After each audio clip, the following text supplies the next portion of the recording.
মমতা বন্দ্যোপাধ্যায়, এটা ঠিকই যে মমতা ব্যানার্জি তৃণমূল কংগ্রেস একলা গড়ে তুলেছেন, এবং এটাও ঠিক যে দলটা তারই তৈরি করা, কিন্তু এটাও ঠিক যে তিনি যথেষ্ট বাস্তব বুদ্ধি সম্পন্ন, এবং এই দলের কর্তৃত্ব আস্তে আস্তে অন্য কারোর হাতে কোনো না কোনো দিন তাকে ছাড়তেই হবে।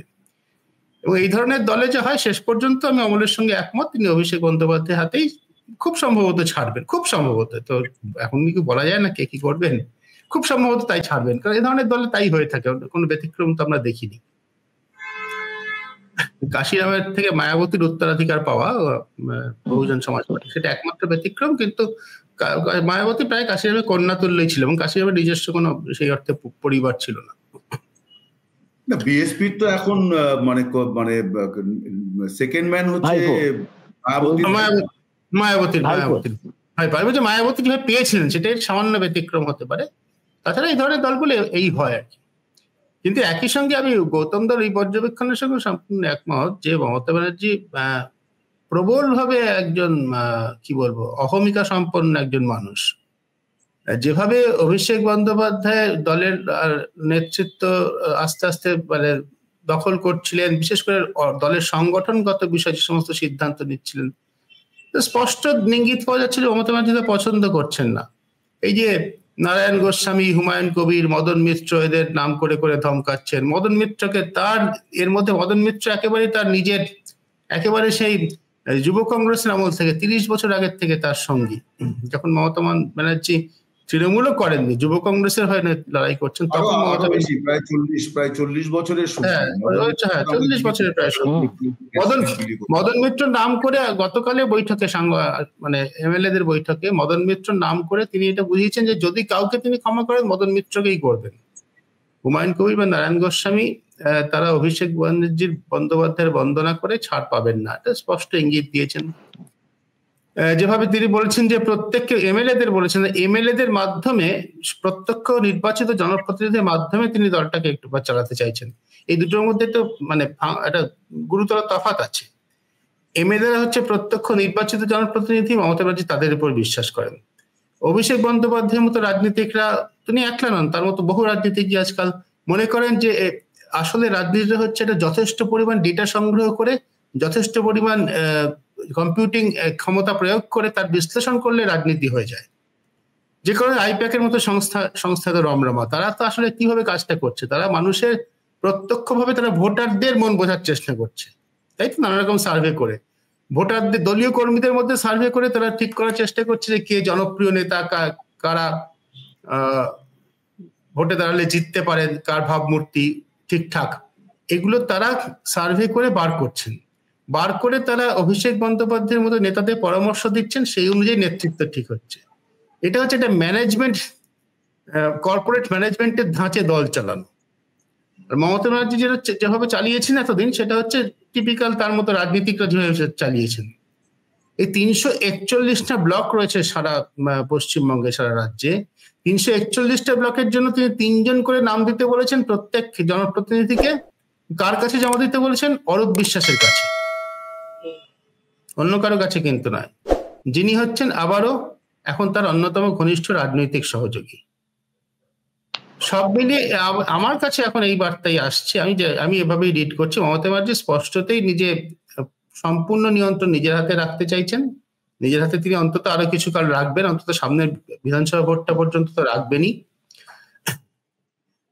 এবং একই সঙ্গে খুব সম্ভবত এই যে ম্যানেজমেন্ট ভাবনার দ্বারা দল পরিচালিত হয়, যে মূল রাজনৈতিক ভাবদের মধ্যে রাজনৈতিক দর্শনের সম্পর্ক আছে, সেই দর্শনটা মমতা ব্যানার্জি গ্রহণ করেন বলে আমার মনে হয়। আমার সঙ্গে খুব সম্প্রতিকালে তার কোনো কথা হয়েছে এরকম নয়, কিন্তু একটা সময় তার খুবই ঘনিষ্ঠতা তার সঙ্গে রাজনৈতিকভাবে ছিল সাংবাদিক হিসেবে। তিনি যে রাজনৈতিক দর্শনে বিশ্বাস করেন সেটা কিন্তু প্রত্যক্ষ মানে ডাইরেক্ট কন্ট্যাক্ট। 341টা ব্লকের প্রেসিডেন্টকে কিন্তু মমতা ব্যানার্জি নামে চিনবেন। অভিষেক বন্দ্যোপাধ্যায় এবং তার সঙ্গী সাথীদের কিন্তু ডোসিয়ার দিতে হবে, তারা ফাইল দেখে বলতে পারবেন কে কোথাকার লোক, কে কোথার থেকে আসছেন। মমতা ব্যানার্জি কিন্তু ওই রাস্তায় যেতে যেতে আমরা তার সঙ্গে অনেক ট্রাভেল করেছি, অমলও করেছি নিশ্চয়ই, আমরা দেখেছি কোথাও একটা যে কোনো একটা বড় গঞ্জে দাঁড়ালো, সেখানে অনেক লোকের ভিড়, তার মধ্যে তিনি হাত তুলে একজনকে চিনতে পারলেন, আরে বল্টু কেমন আছিস ইত্যাদি। এই যে রাজনীতি, এই রাজনীতি অভিষেক বন্দ্যোপাধ্যায় না আয়ত্ত আছে না তিনি আয়ত্ত করার কোনো চেষ্টা করেছেন। অভিষেক বন্দ্যোপাধ্যায় যে রাজনীতি সেটা হচ্ছে প্রচুর ম্যানেজারের দ্বারা পরিবৃত হয়ে, এবং আমার বলতে কোনো দ্বিধা নেই, তিনি যেভাবে চলাফেরা করেন, যেভাবে থাকেন, যেভাবে রাস্তা দিয়ে হাইওয়ে দিয়ে যান, তার সমস্ত কিছু যেভাবে তিনি এই যে যাত্রা করেছিলেন, যে রাজ্যের উত্তর থেকে দক্ষিণ প্রান্ত পর্যন্ত প্রচুর তাবু টাবু খাটিয়ে, সেটা বাংলার রাজনীতিতে একটা নতুন ধারা এনেছিল। মানুষ খুব আগ্রহের সঙ্গে লক্ষ্য করেছিলেন নতুন জিনিস দেখার মতো। তা দিয়ে বাংলার রাজনীতি গতিপথ নির্ধারিত হবে এরকম কোনো সম্ভাবনা আমি দেখি না। আমি মনে করি মমতা ব্যানার্জি তার নিজের জনপ্রিয়তা সম্পর্কে যথেষ্ট ওয়াকিবহাল। এখনো পর্যন্ত মমতা ব্যানার্জিকে সরিয়ে দিলে তৃণমূল কংগ্রেস কিচ্ছু নয়। মমতা ব্যানার্জি সেটা খুব ভালো করে জানেন, তিনি বলেনও সেটা, 294টা কেন্দ্রে আমি প্রার্থী, সেভাবেই তিনি দলকে চালাবেন। আবারও বলছি, ওই জায়গাটা আমি আমলের সঙ্গে সম্পূর্ণ একমত। শেষ পর্যন্ত উত্তরাধিকার খুব সম্ভবত অভিষেকের হাতেই যাবে, অন্য কোনো আমি দেখছি না, এবং সেটা সকলে হয়তো মেনেও নেবেন। কিন্তু যেভাবে দলটা পরিচালিত হবে, যতদিন পর্যন্ত তিনি আছেন, যেভাবে দলটা পরিচালিত হবে, যে তৃণমূল কংগ্রেস তিনি মানে উত্তরাধিকারী হাতে দিয়ে যাবেন, সেটা তার পছন্দ মতো তৃণমূল কংগ্রেসই হবে।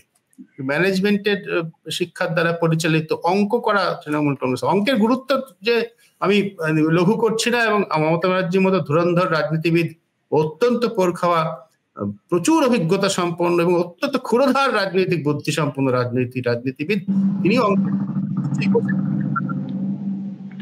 অঙ্ককে রাজনৈতিক সম্পর্কের উপরে, রাজনৈতিক পরিচয়ের মাথায় তিনি চড়তে কখনো দেবেন না। এটা হচ্ছে আমার দৃঢ় বিশ্বাস। সেই বার্তাটা কিভাবে দল পরিচালিত হবে, সেই বার্তাটা তিনি খুব স্পষ্ট করে দিচ্ছেন, নানাভাবে দিচ্ছেন।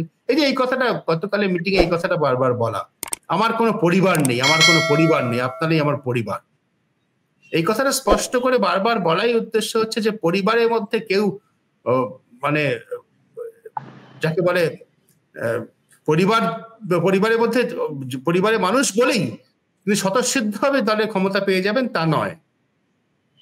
তিনি আগেও বারবার নানা জায়গায় ইঙ্গিত দিয়েছেন, তিনি অভিষেক বন্দ্যোপাধ্যায়কে তৈরি করার চেষ্টা করছেন তার মতো করে। সেটা তার মতো করেই হতে হবে। যে অভিষেককে তিনি দলের উত্তরাধিকার দিয়ে যাবেন সেটা তার মতো করেই হতে হবে। এই বার্তাটা তিনি খুব স্পষ্টভাবে দিয়েছেন বলে আমার মনে হয়।